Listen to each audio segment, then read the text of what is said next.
Corinthiens, chapitre 3, verset 3.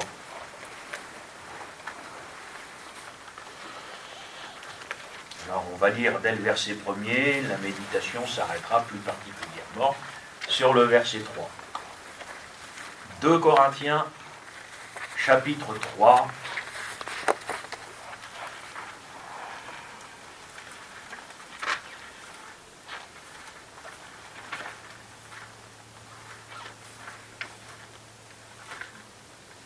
commençons-nous de nouveau à nous recommander nous-mêmes? Ou avons-nous besoin, comme quelques-uns, de lettres de recommandation auprès de vous ou de votre part? C'est vous qui êtes notre lettre, écrite dans nos cœurs, connue et lue de tous les hommes. Vous êtes manifestement une lettre de Christ, écrite par notre ministère, non avec de l'encre, mais avec l'Esprit du Dieu vivant, non sur des tables de pierre, mais sur des tables de chair sur les cœurs. Cette assurance-là, nous l'avons par Christ auprès de Dieu. Ce n'est pas à dire que nous soyons par nous-mêmes capables de concevoir quelque chose comme venant de nous-mêmes. Notre capacité, au contraire, vient de Dieu. Amen. J'ai eu de la part du Seigneur cette pensée pour nous ce matin. Vous êtes manifestement une lettre de Christ, destinée à être connue, destinée à être lue par tous les hommes. Et j'ai quelques défauts, vous n'en doutez pas. Mais il en est un, c'est d'aller quand même regarder régulièrement dans le dictionnaire. Et j'ai regardé ce que voulait dire le mot manifestement. Le dictionnaire dit d'une manière évidente. Vous êtes comme si c'était quelque chose d'évident. Vous êtes une lettre de Christ destinée à être connue et à être lue. Je suis convaincu, frères et sœurs, qu'il n'y a rien qui soit laissé au hasard dans la parole de Dieu. Chaque expression, chaque mot a son importance. Et le Seigneur, l'Esprit Saint, par la bouche de Paul, va dire ceci: vous êtes une lettre. C'est pas essayer de ressembler à cette lettre que le Seigneur voudrait que vous soyez. Ce n'est pas non plus un futur. Vous serez une lettre. Mais dans l'esprit du Seigneur, dans la bouche même du Seigneur, c'est une réalité présente. C'est une nature. Vous êtes. Quand Dieu va dire « je suis », c'est sa nature. D'ailleurs, c'est des expressions qui peuvent nous paraître bizarres. « Je suis celui qui suis ». Mais c'est vraiment une nature. Et là, vous et moi, nous allons vite comprendre que ça ne peut être la nature que de la nouvelle nature. Donc nous ne pouvons être cette lettre sans auparavant avoir expérimenté une authentique nouvelle naissance. C'est cette nouvelle nature que nous avons reçue de la part du Seigneur Nous sommes nés d'eau et d'esprit. Nous sommes nés d'en haut. Nous avons reçu ce cœur nouveau, cet esprit nouveau, ce qui est une œuvre surnaturelle, ce qui est une œuvre miraculeuse qui provient du Seigneur. Autrefois, nous ne l'étions pas. Autrefois, nous étions par nature des enfants de colère, comme les autres. Aujourd'hui, par nature, nous sommes une lettre de Christ. Donc, frères et sœurs, une lettre ne parle pas. Vous pouvez toujours prendre une lettre, vous la mettez à votre oreille comme ça, vous allez voir si elle va parler. Une lettre n'a d'utilité que si elle est lue. Et cette image utilisée ici par le Saint-Esprit, dans la bouche de l'apôtre Paul, elle est riche, très riche en enseignement. D'abord, une lettre, ça s'écrit. Même si ça se perd un petit peu aujourd'hui, n'est-ce pas? Moi, j'ai connu le temps où nous, on apprenait à écrire à la plume. Nous avions l'encrier, etc. Et bon, on a appris à écrire, quoi. Et quand on veut écrire bien, on sait écrire bien parce que l'on a appris. Alors, pour qu'il y ait une lettre, il faut d'abord qu'il y ait un auteur. Ça ne s'écrit pas tout seul, une lettre. Ensuite, il faut que cet auteur, il ait une pensée. Quelque chose qui va mûrir dans son esprit et qu'il souhaite matérialiser par écrit en le mettant dans cette lettre. Donc la lettre, elle est bien le fruit de la pensée d'un auteur. Et l'auteur de cette lettre, c'est le Seigneur Jésus. C'est Christ, Jésus, notre Sauveur. Ensuite, il faut de quoi écrire. Il faut un support. Alors, à l'époque du Seigneur, c'était du parchemin, c'était du papier d'une qualité comme on n'en fait certainement plus aujourd'hui. Il faut de l'encre, un stylo, il faut une plume. Et ça, c'est le travail du Saint-Esprit, qui écrit dans nos cœurs, non pas sur des tables de pierre, et ça symbolise la loi, mais sur des tables de chair, ça symbolise la grâce, qui n'annule en aucune manière les préceptes divins, mais qui, au lieu de nous enfermer dans des principes que nous avons grand-peine à mettre en œuvre, au lieu que cette loi soit extérieure à nous, en fin de compte, le Seigneur, par le Saint-Esprit, l'écrit dans nos cœurs. C'est la seule manière avec laquelle nous pouvons comprendre Jésus qui va dire « Mes commandements ne sont pas pénibles.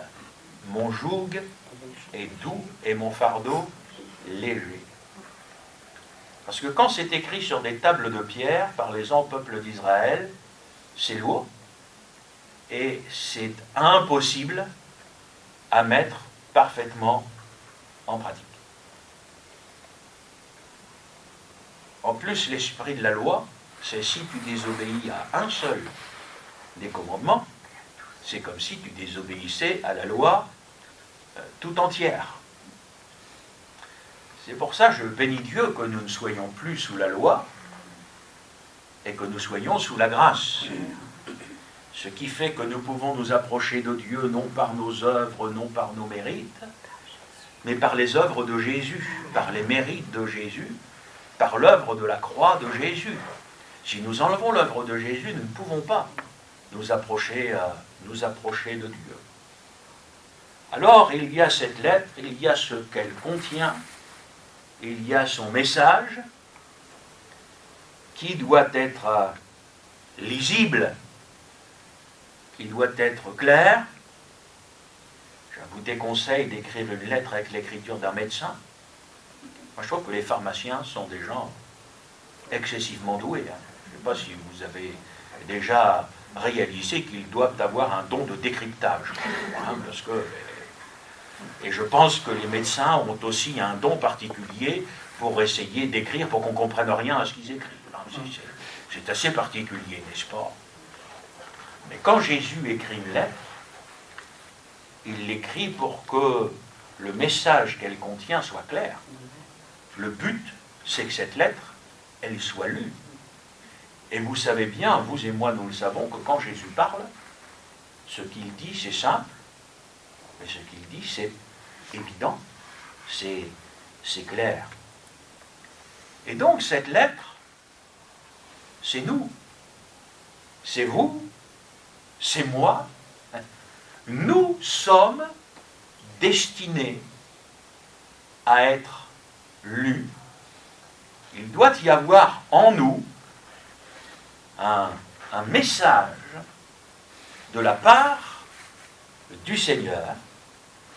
Et ce message n'est pas tant ce que nous allons dire que ce que nous allons être. Vous êtes.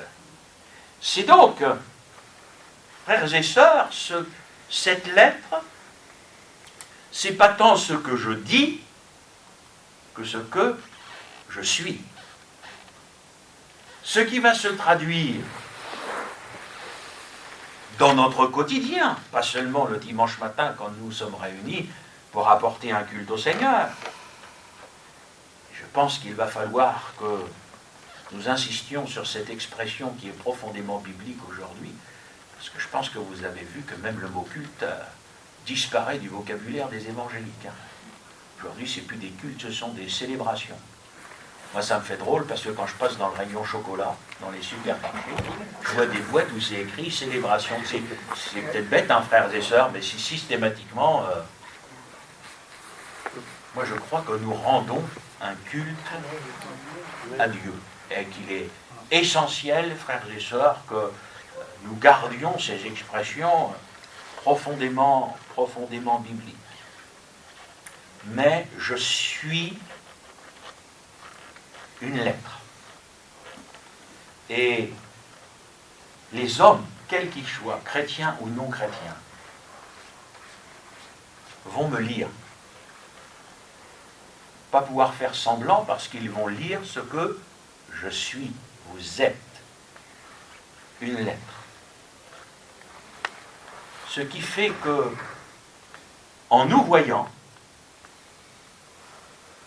les gens devraient voir Jésus. Pas des apparences que nous voulons bien donner, même si elles sont très bibliques et spirituelles, mais on peut avoir des apparences sans être. Le plus important, c'est d'être. Et quand les gens nous voient,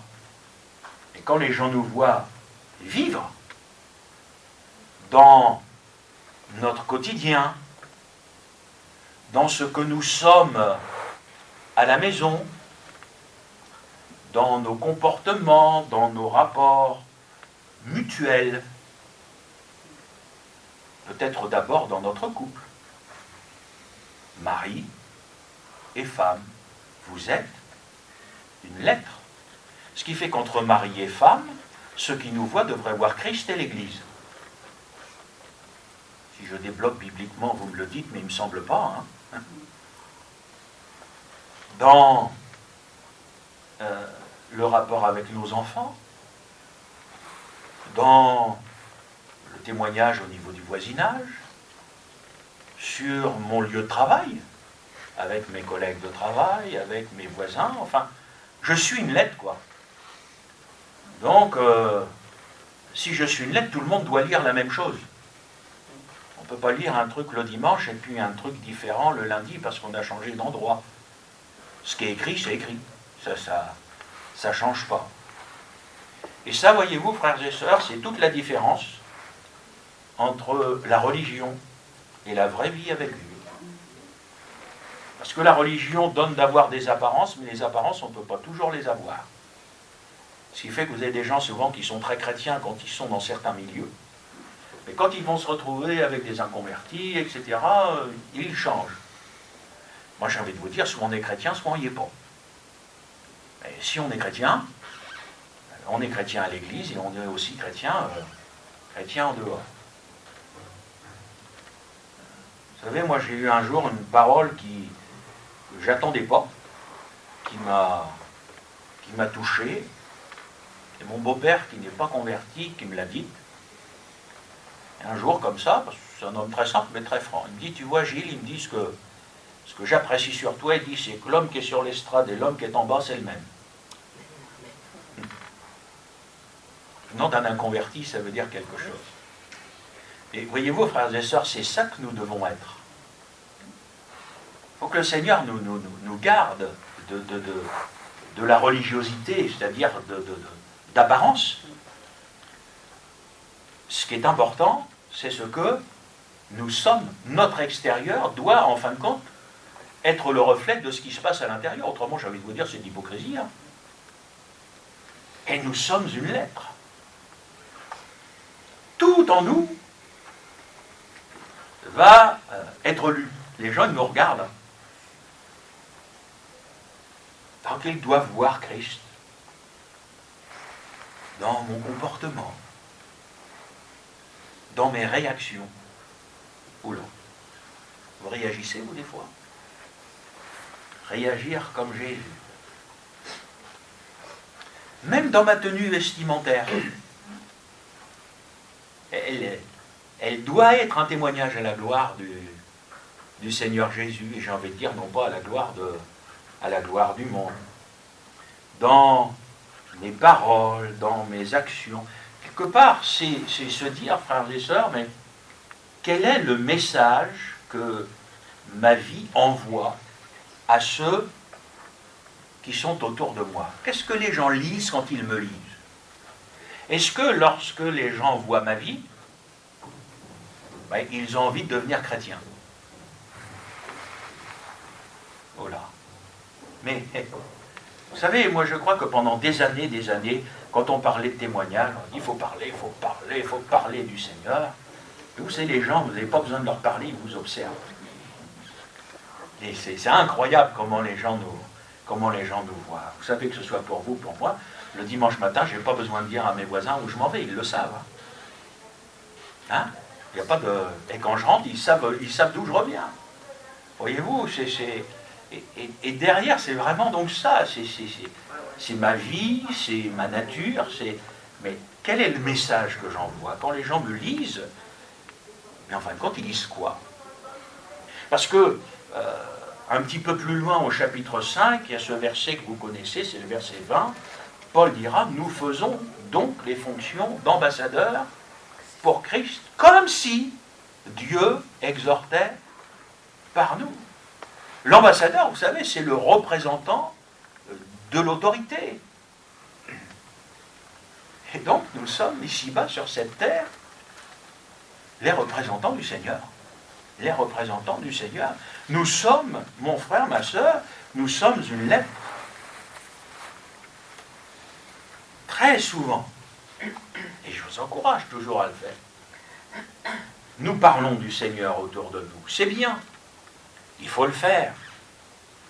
Mais trop souvent, nous ne réalisons pas que le témoignage le plus important que nous rendons autour de nous n'est pas tant celui que nous allons apporter avec nos paroles que celui que nous apportons avec notre manière de vivre, avec notre manière d'être. Alors, ce n'est pas toujours le plus facile, parce que quand on est un chrétien, une chrétienne, puis qu'on va se retrouver au milieu des inconvertis, on va avoir droit à des petites réflexions, on va avoir droit à des pics, avec des collègues de travail, avec des gens de notre propre famille. Ah oui, mais toi, avec ton bon Dieu, etc. Ouais, vous avez des jeunes des jeunes filles qu'on va appeler des vierges effarouchées, parce qu'elles osent dire qu'elles veulent rester pures jusqu'au mariage. Imaginez aujourd'hui dire ça à des inconvertis. Ouais. Donc on ne va pas avoir que des commentaires sympathiques. Mais si les gens savent ce que nous sommes, au-delà de cette espèce d'ambiance où vous avez parfois une petite surenchère, il faut que les gens se montrent, etc. Mais vous savez, quand les gens vont pas bien, ça arrive des fois que les gens vont pas bien, vous savez qui ils vont venir voir? Ben, c'est vous. Alors, il y a quelques heures, peut-être se moquait-il devant tout le monde un petit peu de vous avec votre bon Dieu, puis vous allez découvrir que quelques temps plus tard, quand ils ne vont pas aller bien, ils aimeraient bien que vous fassiez monter une petite prière pour eux à votre bon Dieu.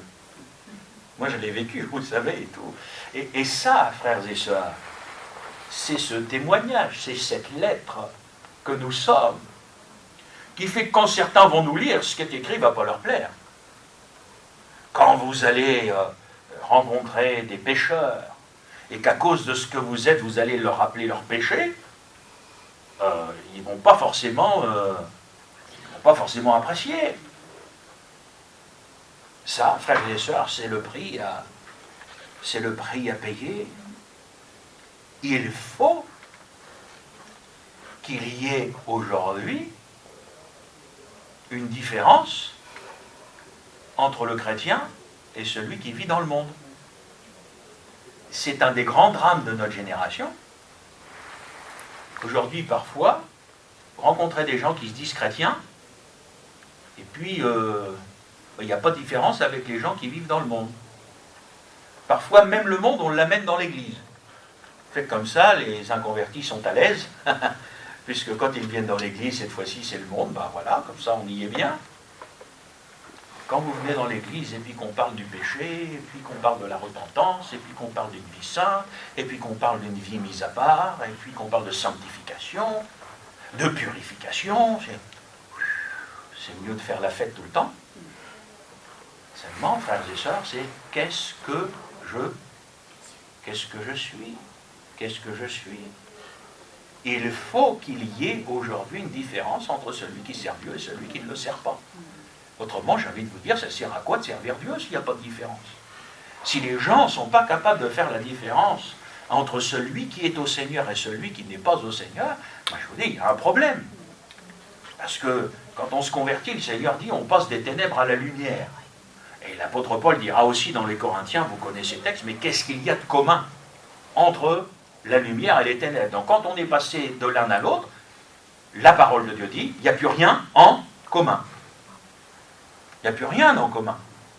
Et donc, frères et sœurs, cette espèce d'état d'esprit qui voudrait faire en sorte que, aujourd'hui, on puisse vivre un petit peu dans l'Église, un petit peu dans le monde, voyez-vous, frères, et puis à chaque fois que vous avez cette prédication de la mise à part, cette prédication de la consécration mise à part, de la sainteté mise à part du monde, etc., oh là là là là, frères et sœurs, mais on est des intégristes, on est des légalistes, on est des...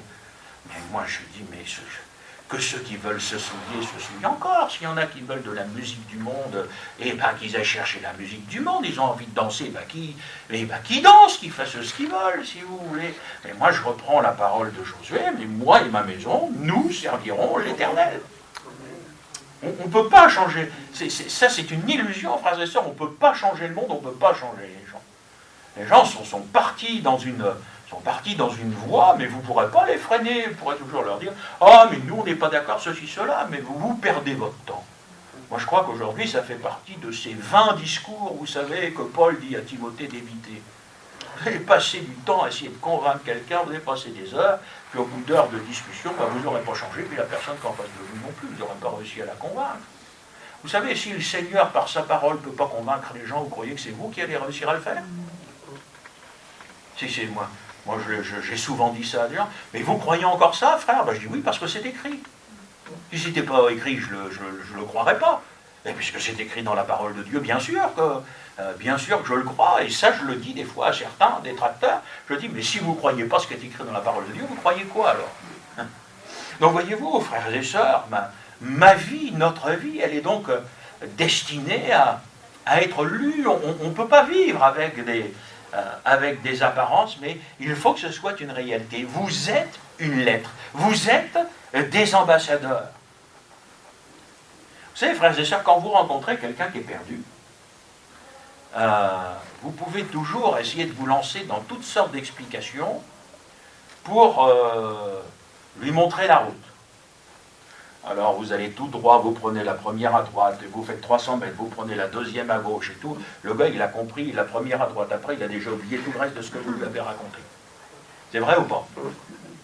Le mieux, c'est de lui dire, écoutez, suivez-moi. Suivez-moi, moi la route, je la connais, bah écoutez, suivez-moi. Et quelque part, cette lettre, c'est ça. Si vous êtes des vrais chrétiens, et que vous allez au ciel, vous pouvez dire aux gens, suivez-moi. Et quelle responsabilité? Faut être sûr d'y aller, hein. Parce que celui qui n'y va pas et qui dit l'autre suivez-moi, à la place, il y en a un qui y va, il y en a deux qui ne vont pas y aller. C'est pour ça qu'on ne peut pas tergiverser avec la vérité, frères et sœurs. Quand Paul dit soyez mes imitateurs, frères et sœurs, c'est bien une question de nature. Ouais. Et quelque part, le chrétien, cette lettre, c'est ça, c'est les mots des autres, mais c'est suis-moi. Quand Paul dit soyez mes imitateurs, on doit être ici-bas les représentants du Seigneur, quoi. Quand les gens nous voient, ils doivent voir Jésus, ils doivent pouvoir entendre Jésus, on doit pouvoir, mais si on est au Seigneur, on doit pouvoir dire aux gens, mais suivez-moi, moi je vais vous montrer la route, je vais vous montrer le chemin. Et c'est pas un chemin qui va emmener les gens dans le monde, hein. C'est un chemin qui va emmener les gens dans la parole de Dieu, dans la relation avec le Seigneur, dans la sainteté, dans le salut, etc. C'est à ça que vous et moi, nous sommes destinés. Ma vie, notre vie, frères et sœurs, doit pouvoir dire à tous ceux qui nous entourent, écoutez, suivez-moi. Et non pas faites ce que je dis, mais faites pas ce que je fais. Parce que les discours, c'est une chose, mais la réalité d'une vie, d'une communion avec Dieu, ben, c'est autre chose. On a lu tout à l'heure quelques textes, mais dans ce même livre, les Éphésiens, chapitre 5, verset 4, Paul va dire que l'on n'entende ni paroles déshonnêtes, ni propos insensés, ni plaisanteries, ni choses qui sont contraires à la bienséance, mais que l'on entende plutôt des actions de grâce. Il y a des choses qu'on ne va pas trouver dans cette lettre. Cette lettre, elle n'est pas faite pour plaisanter. Il y a des propos que l'on ne va pas trouver. Parce que cette lettre, c'est le Seigneur qui l'a écrite. Par les ministères, mais c'est le Seigneur qui l'écrit. Donc il y a des choses qui m'amènent à dire qu'on ne doit pas trouver dans la vie d'un chrétien.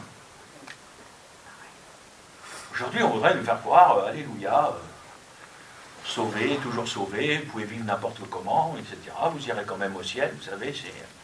Un frère nous disait, vous avez même ce qu'ils appellent aujourd'hui, je ne sais même pas comment on peut dire ça, l'hypergrâce. Moi je connais l'hypermarché, j'ai l'impression que ça se ressemble un petit peu, hein, n'est-ce pas, mais non, un chrétien, c'est pas un mauvais plaisantin. Ça ne veut pas dire qu'on n'a pas le droit de plaisanter, moi je serais malheureux. Mais ça veut dire qu'il y a des plaisanteries qu'on ne doit pas entendre dans la bouche d'un chrétien. Ça veut dire qu'il y a un temps pour tout. Et que l'église du Seigneur, c'est pas un endroit qui est fait pour plaisanter. C'est sérieux, c'est la maison de Dieu. Alors que le Seigneur, par le Saint-Esprit, il laisse des recommandations. Et ça, c'est écrit dans le cœur, ça. Voilà, dans cette lettre. Pas de paroles déshonnêtes, pas de propos insensés, pas de plaisanteries, c'est-à-dire des choses qui sont contraires à la bienséance. À la bienséance. Vous savez, frères et sœurs, moi, je n'ai pas peur de le dire. Moi, j'ai eu un pasteur, il cherchait toujours à se faire inviter. Vous en avez comme ça, alors. Ah, Gilles, tu m'as jamais invité chez toi, puis je ne l'ai jamais invité. C'était un pasteur, il était tout le temps en train de faire des plaisanteries au-dessous de la ceinture. Un pasteur. D'accord? Connu de tout. Moi, je suis désolé. Plusieurs fois, je me suis manifesté en disant, mais ça, c'est quelqu'un qu'on devrait discipliner. C'est indigne. Indigne d'un serviteur de Dieu. Mais bon, j'avais pas d'amour, comprenez. Voilà. Mais la parole de Dieu, elle nous dit, non, non, non, non, non. Dans cette lettre que nous sommes, il n'y a pas de choses comme ça. Ces choses-là, peut-être nous les avons connues avant, quand nous avions une autre nature. Mais maintenant que nous sommes au Seigneur, nous sommes cette lettre écrite, destinée à être lue. Je dirais un témoignage vivant à la gloire de Dieu. Ouais. Béni soit Dieu. Témoignage, vous imaginez? Et on peut l'imaginer parce que vous et moi, on a connu tellement de situations comme celle-là. Une épouse chrétienne, un mari inconverti. Cette femme, dans son foyer, elle n'est pas en train de casser les pieds avec la Bible toutes les 5 minutes les oreilles de son mari, parce qu'autrement, ça va vite saturer. Je dis ça parce que je l'ai si souvent connue. Elle est un témoignage à la gloire de Christ. Au milieu de ce foyer inconverti, son mari sait ce qu'est sa femme et ce qu'elle n'est pas. Il sait ce qu'il peut dire ou pas dire, aller ou pas aller, etc. Sans qu'elle ne dise rien. Elle est cette lettre. Et ce témoignage, il est là, frères et sœurs. Il est là au niveau familial. Il est là où le Seigneur nous a placés pour que nous soyons la lumière au milieu des ténèbres. Tout simplement, frères et sœurs. Et vous savez, la lumière, ça attire. Ça attire la lumière. Ouais, tous ceux que je côtoie. Et puis, il y a la part des serviteurs de Dieu qui est tellement importante, Paul va dire, écrite par notre ministère. L'auteur, c'est le Seigneur, mais il y a un stylo. Et le Seigneur, pour écrire cette lettre, il utilise les serviteurs de Dieu. Alors, il va falloir que les serviteurs de Dieu fassent en sorte que le contenu de la lettre soit conforme à ce que l'auteur désire. L'apôtre Paul, à la fin de sa vie, vieillard en prison, dans les chaînes, se réjouissait d'une chose. Il pouvait dire, j'ai annoncé tout le conseil de Dieu sans rien cacher. Sans rien cacher. Vous savez, dans cette lettre, donc, c'est le Seigneur qui en est l'auteur, mais elle est écrite par les serviteurs de Dieu. Il ne faut pas que nous, serviteurs de Dieu, nous cachions quoi que ce soit. C'est tellement tentant. C'est tellement facile. Et vouloir avoir de la popularité, vouloir avoir du monde. Vous avez des gens aujourd'hui pour avoir du monde. Moi, j'assimile ça presque à de la prostitution sacrée. Ils sont capables de tout. Mais c'est, frères et sœurs, c'est impressionnant. Je vous promets, c'est profondément. Mais je me demande jusqu'où ça va aller. Tellement, moi, alors là, je suis effaré des fois aujourd'hui parce que je peux entendre ou voir, mais jamais j'aurais pu imaginer un jour qu'au nom du Seigneur, dans une église, on puisse dire ou faire des choses pareilles. Mais c'est comme ça. C'est comme si j'entendais la voix du Seigneur par Paul dire aux églises, mais que ces choses-là ne soient même pas nommées au milieu de vous. Eh oui, les serviteurs de Dieu. Vous savez, on peut emmener les gens dans le salut, on peut les emmener dans la sainteté, dans la consécration, on peut les perdre aussi. Eh oui, en prêchant un faux évangile, en laissant entrer dans l'Église toutes sortes de choses que le Seigneur ne désire pas y voir. Et ça, frères et sœurs, c'est ça l'œuvre du Saint-Esprit, c'est gravé dans les cœurs. C'est en nous, c'est pas par nos efforts, c'est l'œuvre de Dieu, ça se fait en nous. Le serviteur de Dieu doit seulement être un instrument entre les mains du Seigneur qui va qui va graver ces paroles, qui va graver cette lettre dans le cœur. Et là, frères et sœurs, vous n'êtes plus dans les interprétations, la contextualisation, l'intellect, tout ce que vous voulez. Quand c'est écrit, c'est écrit. Ben, moi, je dis quand c'est écrit, je lis. Et quand je lis, je comprends ce qui est écrit. Et quand je lis non, je ne sais pas comment vous comprenez, vous, quand vous lisez non. C'est non.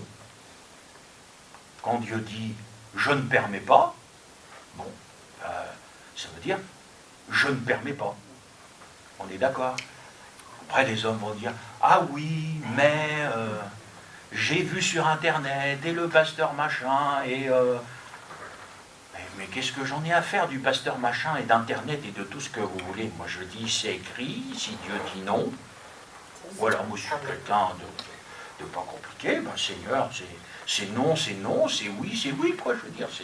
Et c'est comme ça, frères et sœurs, qu'une fois de plus, vous allez arriver à cette lettre nous parle de la parole de Dieu, justement, qui est aussi une lettre destinée à chacun de nous. Donc soit on est convaincu qu'elle vient du Seigneur et on la prend comme venant du Seigneur, soit alors après on y met des annotations, on fait des rayures, des machins, etc.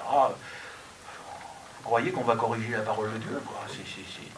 Non, mes chers frères et sœurs. Et puis, cette lettre, il faut l'envoyer, elle a un destinataire. N'est-ce pas?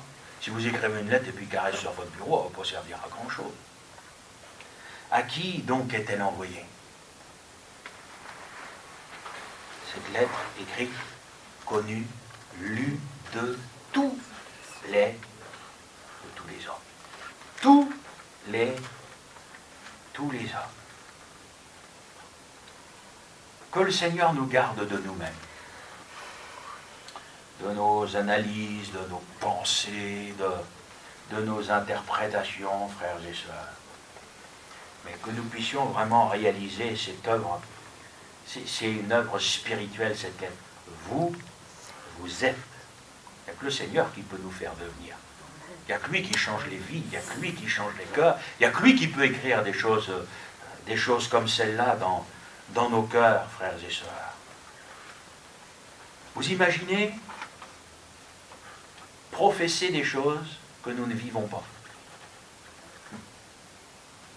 Quel effet cela va-t-il avoir dans les cœurs? Aucun. Comme dans la Bible, vous savez que dans la Bible, la cymbale, c'est le symbole de l'inutilité. Ça fait du bruit, c'est tout. Une cymbale, ça sert à faire du bruit. Un airain qui résonne, une cymbale qui retentit, c'est le symbole de ce qui sert à rien. Ben voilà. On peut faire beaucoup de bruit. Et il y aurait des endroits où on en fait beaucoup, n'est-ce pas? Mais le bruit, ça sert à rien. Non, frères et sœurs, il faut vraiment que, en ce qui me concerne, comme en ce qui nous concerne, le Seigneur nous fasse grâce pour que nous ne vivions surtout pas d'apparence. Je ne dis pas que les apparences ne sont pas importantes, il y en a qui sont mieux. Mais, d'abord ce que je suis, cette nature. Alors, bien sûr, l'apparence, c'est important. Quand les gens nous regardent, la première chose qu'ils vont voir, c'est notre apparence. Donc, déjà, rien que dans notre apparence physique, la Bible dit on doit avoir une apparence qui convient à la sainteté. Même si ça ne plaît pas aujourd'hui, c'est profondément biblique. Mais il ne faudrait pas avoir que l'apparence. N'est-ce pas? Vaut mieux être saint à l'intérieur plutôt que d'avoir que l'apparence qui convient à la sainteté. Après, j'ai envie de vous dire, si on a les deux, on est d'accord. Mais l'un doit être le reflet de l'autre. Et la parole de Dieu nous laisse tellement d'enseignements sur l'apparence. Par exemple, le fait qu'on ne doit pas attirer le regard. Et souvent, moi j'ai des frères, des sœurs, des chrétiens, des jeunes qui disent « Est-ce qu'on peut faire ci? Est-ce qu'on peut faire ça? Est-ce qu'on peut s'habiller comme ci, comme ça ?» Je leur dis « Écoutez, vous avez un principe dans la Bible, c'est de ressembler à Jésus. Et la Bible nous dit de Jésus, il n'avait rien pour attirer le regard. Moi j'ai envie de dire, quand un homme s'habille et quand une femme s'habille, il ou elle ne doit rien avoir pour attirer le regard. Pour attirer des regards impurs, bien évidemment, parce que vous savez bien que dans les tenues vestimentaires, n'est-ce pas, aujourd'hui, l'impureté, elle est là à tous les étages. Parfois, dans, je ne veux pas dire de l'excentricité, mais on veut étaler une certaine richesse, voyez-vous. Oh, toi, tu as un costume de chez machin, ou ceci, de cela. Non, moi, je l'ai acheté en solde, une boutique pas trop chère, parce que... enfin, vous voyez un peu ce que je veux dire, frères et sœurs, on peut aussi être tiré... oh là là là là, je dis non, on ne doit pas attirer le regard par... Jésus n'avait rien pour... Ce qui faisait que les gens allaient vers Jésus, ce n'était pas son extérieur, hein. C'était ses qualités morales, spirituelles, c'était son message, c'était ses œuvres, mais surtout pas ce à quoi il ressemblait. Après, donc, c'est dans cet esprit-là, quand vous avez les enseignements de la parole de Dieu, qui vont toucher à l'extérieur, qu'il ne faut pas se parer de bijoux, etc. Vous avez la tenue de la femme, parce que même si ça ne plaît pas aujourd'hui, c'est profondément biblique. Voilà. De toute façon, moi, même ce qui ne plaît pas, je le prêche quand même. Voilà. Le voile, c'est encore pour aujourd'hui. Même si vous avez des pasteurs qui ont essayé de faire comprendre que, non, c'était plus pour aujourd'hui, j'ai envie de vous dire, pour moi, les anges, ils existent encore. Et quand ils regardent l'Église, si vous voulez avoir... vous écouterez sur Internet les 2 dernières études bibliques que j'ai faites sur Ponto de Mer, là, sur l'Église. Et entre autres, j'ai prêché sur la place de la femme dans l'Église, expliquant que les anges regardent l'Église. Enfin, les anges soumis. Ceux qui n'ont pas été soumis, vous savez ce qu'ils sont devenus? Ils sont devenus les démons. Mais quand les anges regardent l'Église, ils voient les sœurs qui sont, bibliquement parlant, l'image de l'épouse. Parce que l'époux et l'époux, la sœur, c'est l'image de l'épouse. Qui, parce que vous avez un pasteur qui va prêcher, machin et ça, mais de cœur, va se soumettre à son Seigneur, à son époux premièrement. Vous verriez ce que je prêche. Moi j'ai prêché, j'ai dit aux sœurs, s'il y en a une qui a un voile et qui n'est pas soumise à son mari, enlevez-le tout de suite. Je m'en gardais. J'ai dit, oui, ça sert à quoi d'avoir un voile si c'est pour ne pas être soumis? Puisque c'est ce que ça représente. Il ne faut pas que ce soit de la religion. Voyez-vous, il faut que ce soit spirituel. Et derrière, il faut que les sœurs comprennent quelles sont l'image de l'épouse qui attend l'époux. Et l'Église, elle est soumise de cœur au Seigneur. Oui ou non? Voilà.